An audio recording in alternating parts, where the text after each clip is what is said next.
Hi everyone, I'm Weezie, Yancey-Seigel, as he had said.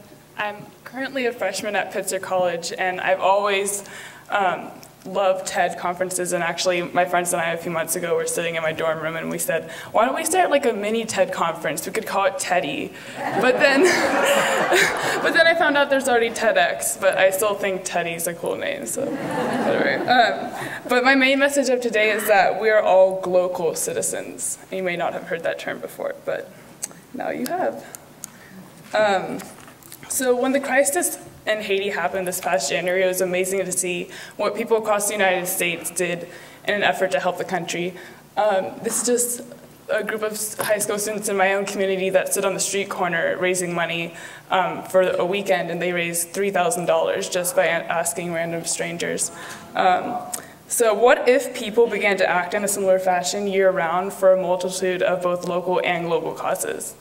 I think our generation has so many tools, especially with like increasing technology and interconnectedness of society, like you've been hearing about from these other presentations. We could use these tools to be making amazing, effective change, both here and across the globe.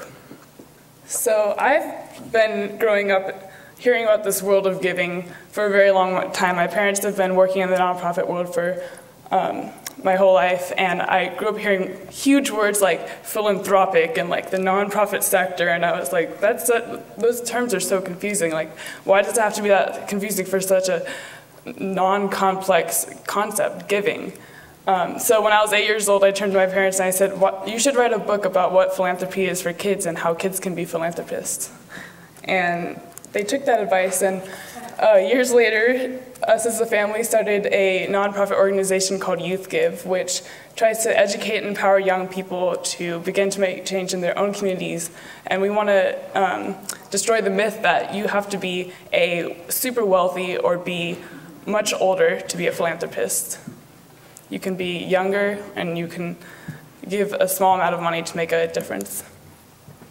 We also have something called T3, Time, Talent, Treasure, where you can make a difference not just by giving your money or your resources like your treasure, but you can volunteer an hour at the soup kitchen, or use your time to organize a fundraiser, or use your time to organize solar panels being installed in your school. You can use your talents by playing a concert for a benefit with your musical skills, or teaching your talents to someone who would benefit from them.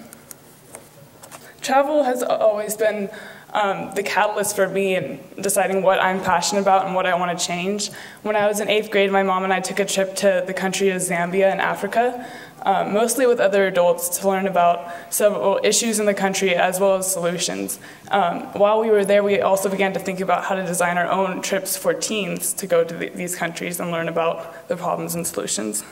And 4 years later, we did that. We had 13 students in high school go to the 2 countries of Zambia and South Africa.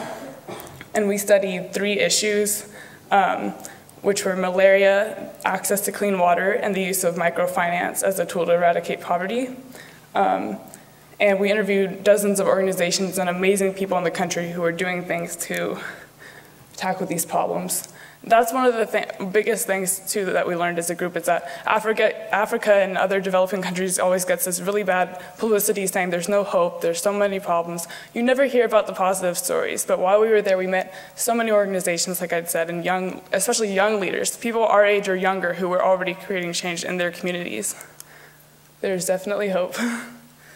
Okay, and one of these stories I want to share with you is that while we were there, we learned about a school called the African Leadership Academy, and one of their students, his name is William Kamkwamba, that's a picture of him there. He's from Malawi, and years ago he was forced to drop out of school because his parents couldn't afford the $80 fee for him to attend.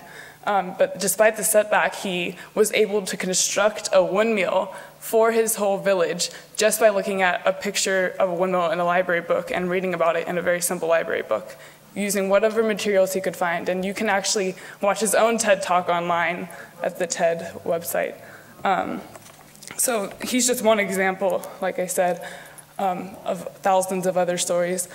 This is a picture I took in South Africa of a township in Cape Town. And years after apartheid, there's still thousands of black Africans living in conditions like this, and unemployment is a huge problem. But one of the things we learned about is microfinance, which is the giving of small micro loans to entrepreneurs in the developing world who have an idea to start a business but don't have that initial small amount of money to get it going. This is a woman we met named Betty in the township. She has a passion for clothing design, and she got her first loan of $400 and was able to buy a sewing machine, cloth, thanks to start her own clothing design business. And now she's generating income for herself as well as her family, and she's on the road to get out of poverty.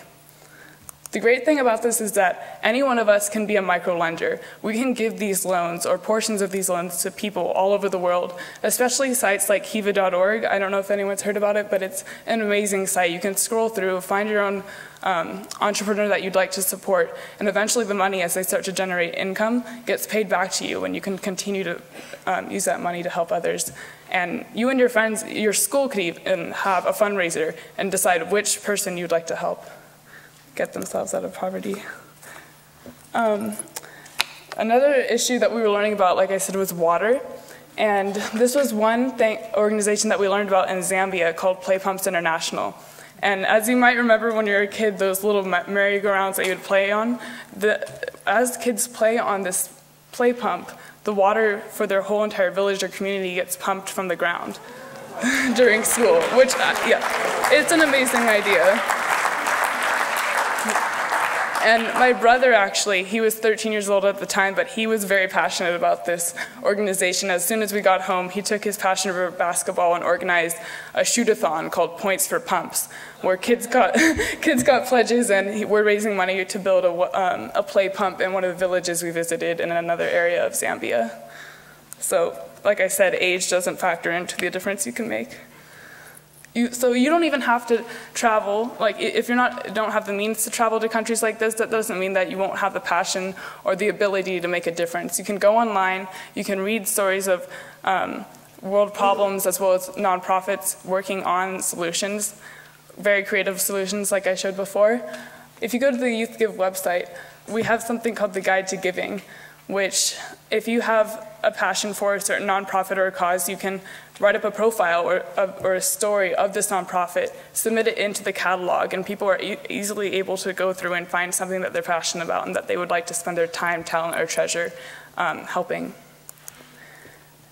And I just wanted to end with some quotes that I thought were very passionate, but change starts local, and it can grow global, and that each and every one of us is a change maker, no matter what your age, your wealth status, no matter what your passions are, you can make a difference. So thank you very much.